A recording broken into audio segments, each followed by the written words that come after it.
जय माता दी प्रिय भक्तों, एक बार फिर आपका स्वागत है हमारे YouTube चैनल पूजा विधि में। भक्तों, आज हम जानेंगे 2026 में अपरा एकादशी कब है, इसका शुभ मुहूर्त क्या है, इसकी पारण तिथि क्या है, अपरा एकादशी की पूजा विधि, अपरा एकादशी पर व्रत के बारे में आज हम संपूर्ण जानेंगे। चलिए, सबसे पहले हम जानते हैं अपरा एकादशी 13 मई दिन बुधवार को व्रत रखा जाएगा। उसका पारण 14 मई को 8:15 सुबह उसका पारण होगा। चलिए, आइए अब विस्तार से जानते हैं अपरा एकादशी पर व्रत के बारे में संपूर्ण जानकारी।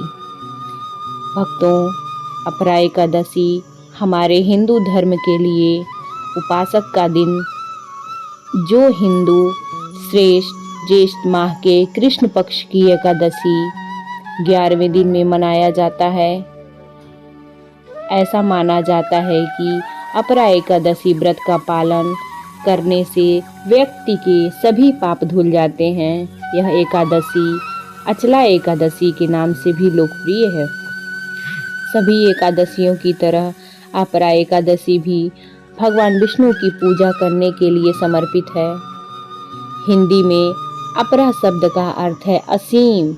इस व्रत को मानने से व्यक्ति को असीम धन की प्राप्ति होती है। इस एकादशी को अपरा एकादशी कहा जाता है। यह एकादशी का एक और अर्थ भी है, यह अपने भक्तों को असीम लाभ देती है। अपरा एकादशी का महत्व ब्रह्म पुराण में भी बताया गया है।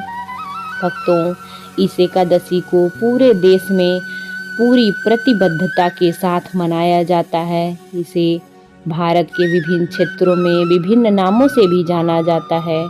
पंजाब, जम्मू कश्मीर, हरियाणा राज्य में अपरा एकादशी को भद्रकाली एकादशी के रूप में मनाया जाता है और इस दिन देवी भद्रकाली की पूजा की जाती है।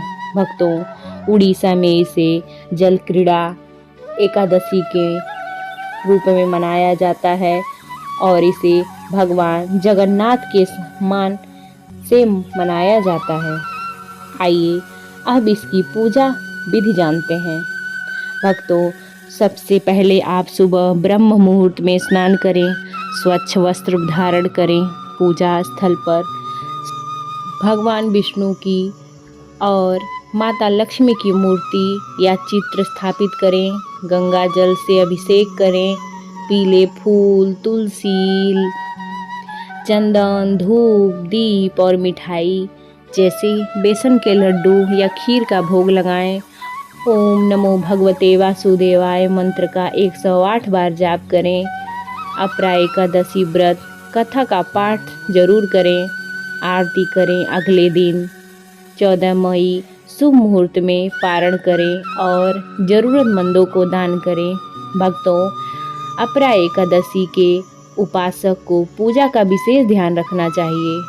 सभी अनुष्ठानों को पूरी निष्ठा और समर्पण के साथ किया जाना चाहिए।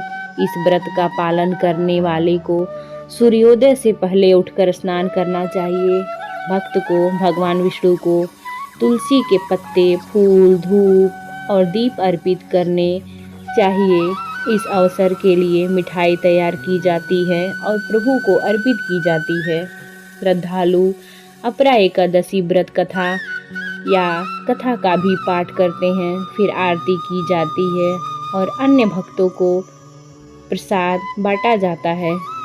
भक्त शाम को भगवान विष्णु के मंदिर में भी जाते हैं। इस एकादशी का व्रत दशमी से शुरू होता है। इस दिन भक्तजन केवल एक समय भोजन करते हैं ताकि एकादशी के दिन पेट खाली रहे।